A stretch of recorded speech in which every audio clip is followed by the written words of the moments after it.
Hi guys. आज का हमारा टॉपिक है सिलेंट्रेटा यानी कि नाइडेरिया। नाइडेरिया नाम से भी इसको जाना जाता है और इसका नाम सिलेंट्रेटा भी है। सिलेंट्रेटा है वो दो शब्दों से मिलकर बना होता है, एक तो कोल और एक इंट्रोन।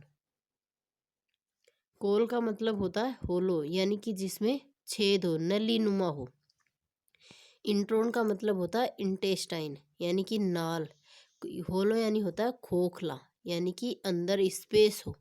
इंटेस्टाइन होती है नाल या फिर नलिका, यानी कि ऐसे जंतु जिनकी बॉडी के अंदर, यानी कि वे ऑर्गेनिज्म जिनकी बॉडी में खोखली नाल प्रेजेंट होती है, यानी कि ऐसी ये बॉडी है, इसके अंदर ऐसे एक पाइप लाइक स्ट्रक्चर प्रेजेंट होती है, खोखली होती है, वो प्रेजेंट हो तो उसे क्या होता है कि ऐसे नाल लाइक स्ट्रक्चर हो, उसके अंदर ऐसे खोखली स्पेस प्रेजेंट हो तो उसे हम बोल सकते हैं सिलेंट्रेट एनिमल्स। फिर हम बात करें इसके कुछ जनरल करेक्टर्स की।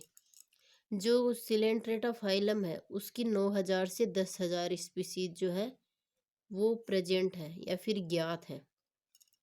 इनकी बॉडी है वो मल्टी सेलुलर होती है। हमने पोरीफेरा में पढ़ा था कि उसका जो बॉडी ऑर्गेनाइजेशन है वो सेलुलर लेवल का था, उसमें सेल्स बन चुकी थी लेकिन टिश्यूज नहीं बने थे। लेकिन इस फाइलम के अंदर क्या होता है कि टिश्यूज का फॉर्मेशन हो जाता है। मल्टी सेलुलर है, बॉडी ऑर्गेनाइजेशन है वो टिश्यू लेवल का होता है, लेकिन ऑर्गन्स का फॉर्मेशन है वो नहीं हो पाता। यानी कि बॉडी के अंदर सेल्स कलेक्ट होकर, यानी कि सेल्स आपस में जुड़कर टिश्यूज का फॉर्मेशन कर लेती हैं, लेकिन जो ऑर्गन्स हैं उनका फॉर्मेशन इस फाइलम तक नहीं हो पाया था।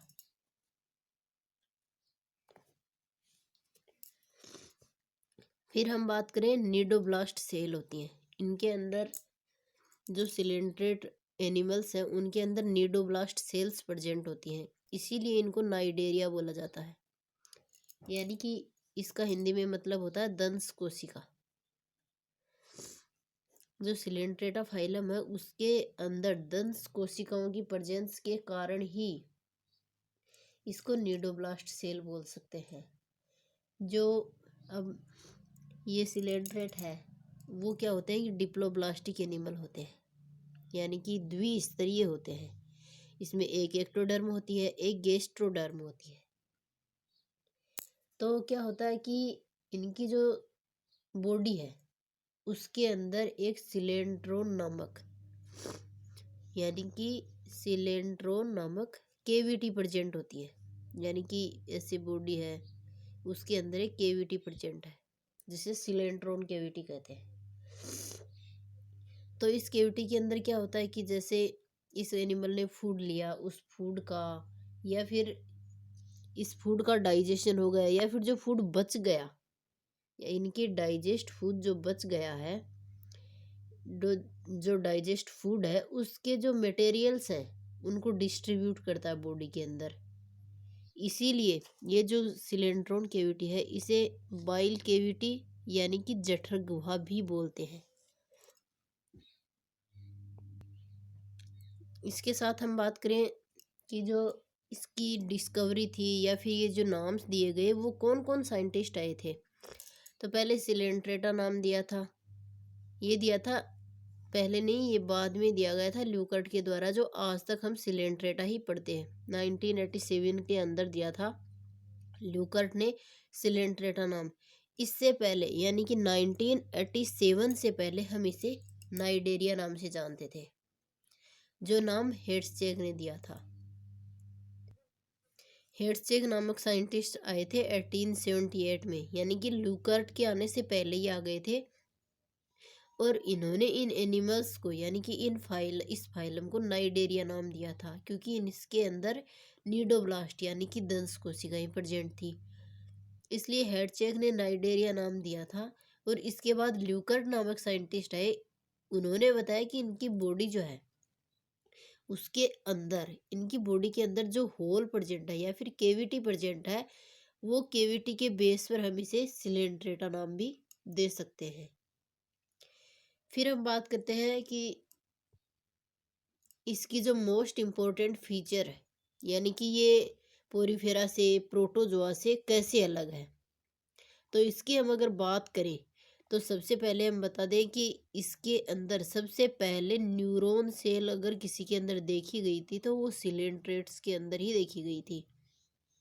यानी कि जो सिलेंट्रेटा फाइलम है इसी के अंदर न्यूरॉन सेल देखी गई जो हमारी ब्रेन के अंदर प्रेजेंट होती है, लेकिन इनके अंदर ब्रेन जो है वो डिस्टिंक्ट था, यानी कि प्रेजेंट नहीं था।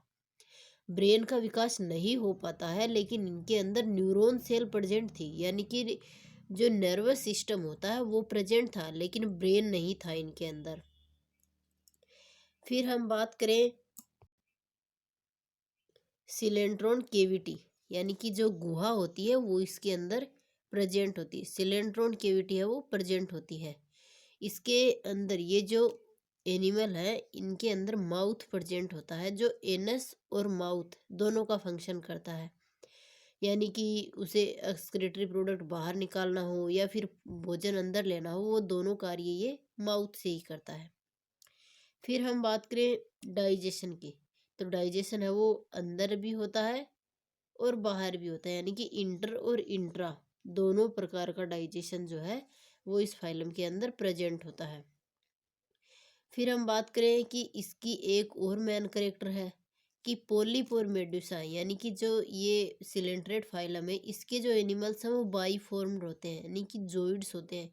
इनके दो रूप पाए जाते हैं, यानी कि द्विरूपता। पोलीपोर मेडुसा, इनके अंदर एक डिफरेंस तो मेन यही होता है कि जो पोलिप होते हैं वो हैप्लॉइड होते हैं, यानी कि अगुणित होते हैं। इनके अंदर क्रोमोजोम का जो नंबर है वो एन होता है और इनकी बॉडी है वो बेलनाकार या फिर सिलेंड्रिकल होती है। अलैंगिक अवस्था जो है वो इस फाइलम के अंदर देखी जाती है, जो पोलिप वाले करेक्टर शो करता है, यानी कि जो पोलिप के अंदर आता है वो एसेक्सुअल रिप्रोडक्शन करता है और उसके अंदर यही अवस्था देखी जाती है। गुणसूत्रों की संख्या वो आधी होती है। जो मेड्यूसा है उसके अंदर गुणसूत्रों की संख्या 2n होती है और ये जो मेड्यूसा होते हैं ये अम्ब्रेला लाइक होते हैं, यानी कि छतरी नुमा इनकी शेप होती है। इनके अंदर सेक्सुअल जो स्टेज होती है, यानी कि सेक्सुअल जो रिप्रोडक्शन है वो भी मेडुसा स्टेज वाले एनिमल्स के अंदर ही देखी जाती है। ये फ्री लिविंग भी होते हैं, यानी कि स्वतंत्र जीवी होते हैं मेडुसा। जिनके अंदर मेडुसा स्टेज प्रेजेंट होती है वो फ्री लिविंग होते हैं।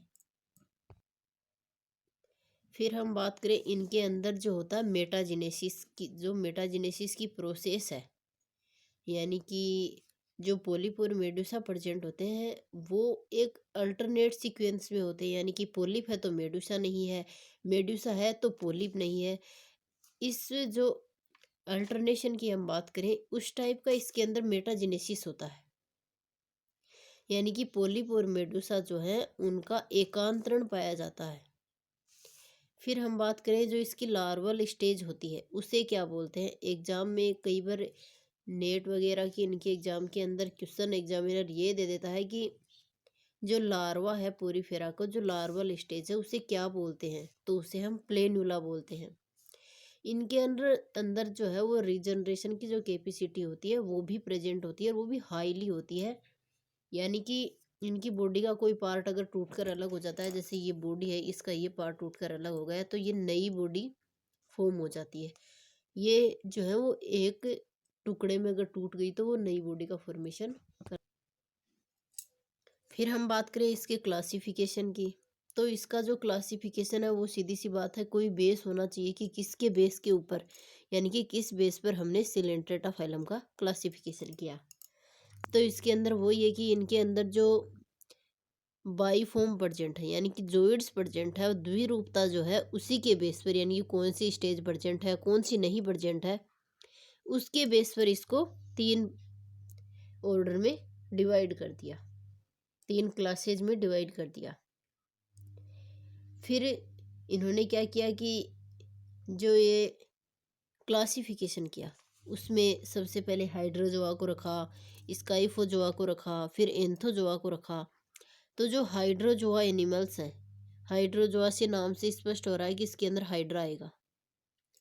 तो एग्जाम्पल याद रखने का सीधा सा तरीका है हाइड्रोजोआ, हाइड्रा। फिर हम बात करें हाइड्रोजोआ, तो हाइड्रोजोआ के अंदर पोलिप और मेडुसा दोनों देखी जाती हैं। यानी कि ये जो हाइड्रोजोआ क्लास है, इसके अंदर पोलिप और मेडुसा दोनों स्टेज प्रेजेंट होती हैं। इसका एग्जाम्पल मैंने बताया हाइड्रा हो ही गया। फिर मिलीपोरा, जिसे दंस कोरल के नाम से भी जाना जाता है, यानी कि नीडो कोरल जो होता है वो मिलीपोरा होता है। फिर हम बात करें स्काइफोजोआ की, जिसके अंदर ओनली मेडुसा स्टेज प्रेजेंट होती है, यानी कि द्विगुणित होते हैं और सेक्सुअल रिप्रोड्यूस होते हैं। हाइड्रोजोआ के अंदर गुणित ये भी बनते हैं और 2n भी बन जाते हैं, और ये सेक्सुअल और एसेक्सुअल दोनों रिप्रोडक्शन कर लेते हैं। सेक्सुअल होता है, उसके अंदर क्या होता है कि जो मेल और फीमेल होते हैं उनका कंट्रीब्यूट होता है, और जो एसेक्सुअल होता है उसके अंदर इनके अंदर बड का फॉर्मेशन हो जाता है, यानी कि बॉडी के अंदर कोई उभार निकल आता है, जैसे ऐसे ऊपर से निकल आती है, उसका अलग हो जाना और नई बॉडी का फॉर्मेशन कर लेना। उसके बाद हम बात करें स्काइफोजोआ के एग्जाम्पल की, तो एग्जाम्पल के अंदर इसी के नाम से मिलता जुलता है राइजोस्टोमा। स्काइफोजोआ तो स्टोमा एस से आ गए राइजोस्टोमा। और दूसरा एग्जाम्पल हम बात करें तो वो है, यानी कि जो साइनिया है, जिसे हम सूर्य जेली के नाम से भी जानते हैं। यानी कि एग्जाम्पल में एग्जाम के अंदर आपको अगर क्वेश्चन मिलता है, एग्जामिनर कई बार घुमा के क्वेश्चन देता है, तो वो सूर्य जेली नाम दे देगा आपको कि सूर्य जेली, या तो पूछ लेगा किस क्लास का है, या फिर पूछ लेगा कि किसका सब नाम है, या फिर पूछ लेगा कि किस फाइलम से रिलेटेड है, ऐसा कुछ पूछ सकता है। तो साइनिया है वो सूर्य जेली ही होता है। फिर हम बात करें एंथोजोआ की, जिसके अंदर पोलिप स्टेज प्रेजेंट होती है, यानी कि एन क्रोमोजोम होंगे और एक सेक्सुअल स्टेज प्रेजेंट होगी। इसके अंदर पेनेटुला एग्जाम्पल आता है, जिसे सी पेन के नाम से भी, यानी कि समुद्री पेन के नाम से पेनेटुला को जाना जाता है। कोई आपसे पूछ ले कि समुद्री पेन किसे कहते हैं, तो वो होता है पेनेटुला। फिर हम बात करें इसका दूसरा एग्जाम्पल, तो वो है लोरालिया। जो लोरालियम होता है उससे लाल मूंगा, यानी कि जो अंगूठी वगैरह बनाते हैं उनमें कहते हैं ना कि मूंगा लगी हुई है, उसे लोरालियम बोलते हैं। एक होता है एल साइनियम, जिसे मृत मनुष्य की अंगुली कहा जाता है, यानी कि जो मृत मनुष्य की अंगुली है वो एल साइनियम को बोलते हैं। एक बात नोट करने लायक और है कि जो राइजोस्टोमा है उसके अंदर हजारों माउथ प्रेजेंट होते हैं, यानी कि बहुत सारे मुंह होते हैं। फिर नेक्स्ट हम बात करें इसकी इम्पोर्टेंस की, जो सिलेंट्रेट फाइलम है उसके अंदर कोरल रीफ का फॉर्मेशन होता है, जो मतलब कि बहुत सारे प्लांट है, एनिमल है, जैसे कि हम स्पंज को ले लें, मोलस्का है, इकाइनोडर्मेटा है, या फिर फिशेज है, उनके लिए जो हैबिट है, यानी कि उनको प्लेस प्रोवाइड करवा रहा है या फिर आवास प्रदान कर रहा है, उसका काम करता है। और ये कोरल रीफ जो है इसका एक अलग से टॉपिक है, ये 3 टाइप की होती है, वो मैं आपको अलग से इसका टॉपिक प्रोवाइड करवा दूंगी। Thank you.